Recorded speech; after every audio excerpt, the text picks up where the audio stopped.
羅馬書第1章，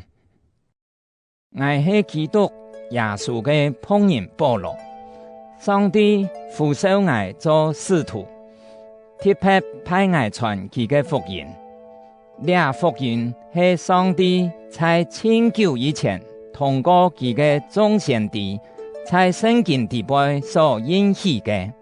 內容，係有關佢嘅來嘅。我哋嘅主耶穌基督，就血統來講，佢係大衛嘅後代；就聖潔嘅神性來講，因為上帝使佢對死復活，用大能顯明佢係上帝嘅來嘅。通過佢，我得到特別嘅恩典，為佢嘅名做使徒，帶領各國嘅人來順從佢。這當然包含你也都在羅馬得到上帝揀選來歸屬耶穌基督嘅人，所有在羅馬上帝所寫所揀選做聖徒嘅人，我對你都親愛，因我都嘅阿爸上帝老主耶穌基督賜恩典平安俾你都。一開始我愛通過耶穌基督為你都大家感謝我嘅上帝，因為你哋嘅信心已經傳遍天下。上帝在我常常在祈禱中想念你哋，我全心全意侍奉上帝，傳有關佢嘅來嘅福音。佢做得證明我所講嘅話係有用嘅。我求上帝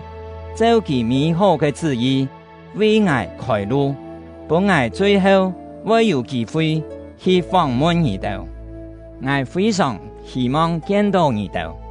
同你哋分享屬靈嘅恩賜，好幫你哋嘅靈性堅強起來。也可以講，我在你哋中間嘅事，因為你哋老愛彼此嘅信心，我哋會互相得到鼓勵。兄弟姊妹啊，我愛你哋啲，有好多擺，我計劃愛去訪問你哋，總係特擺都有事情阻擋，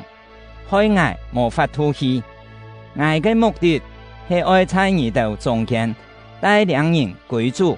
像在其他嘅外邦人中間一樣。因為無論對乜嘅人，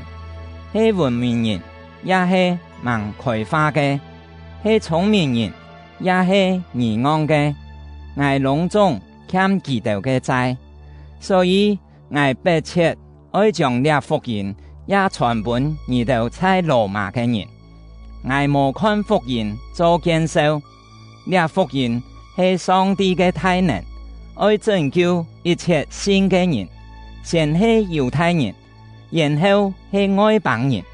因為這福音啟示我哋，上帝樣板使人同佢有正確嘅關係，從頭到尾係同個信。像聖經所講，同個信同上帝有正確關係嘅人，一定會得到真嘅生命。原來上帝嘅法權對天堂顯明在一切無敬虔老本義嘅人身上，就係嗰度用本義壓制真理嘅人。上帝執法佢哋，因為關係佢嘅事，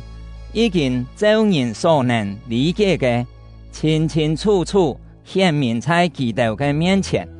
這係上帝親自為佢哋顯明嘅。有關上帝嘅一切，本來唔係人看得到嘅，總係通過世界嘅創造，人看到佢所造嘅萬物，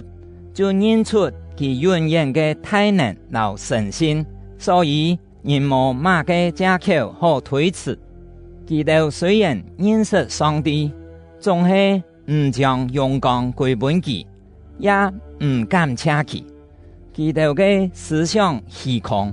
糊塗嘅心變作胡暗。佢哋自認真聰明，其實真戇。佢哋唔拜永生嘅上帝，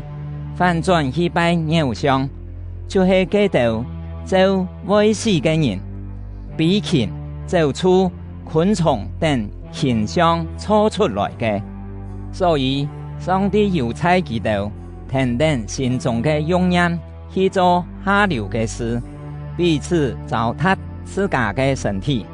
基督棄切上帝嘅真理，甘願接受虛假。基督敬拜服侍屬錯嘅東西，總係唔敬拜服侍錯誤之主。佢真係應該永遠受讚美嘅。阿們。因為咁樣，上帝要差基督放縱自家嘅情慾，唔但將父母打亂正常嘅關係，行違反自然嘅性行為，連男人也棄切同婦人家嘅正當關係，同性相戀，做出唔地見受嘅事，結果受到應得嘅責罰。既然人故意唔承認上帝，上帝就要差基督存敗壞嘅心，做基督無應該做嘅事。基督行盡各種嘅本意，邪惡、貪心、鬧惡毒，萬千係嫉妒、兇殺、上爭、詭詐、鬧陰謀，基督自錯謠言，彼此誹謗，基督怨恨上帝，互相侮辱，驕傲自誇，好惹是非，唔孝敬也愛，全無天良，講話無信用，無愛心，也無同情心。基督啲照上帝嘅命令行兩種事嘅人係該死嘅，總係基督唔但將自家去行，也贊成別人按樣行。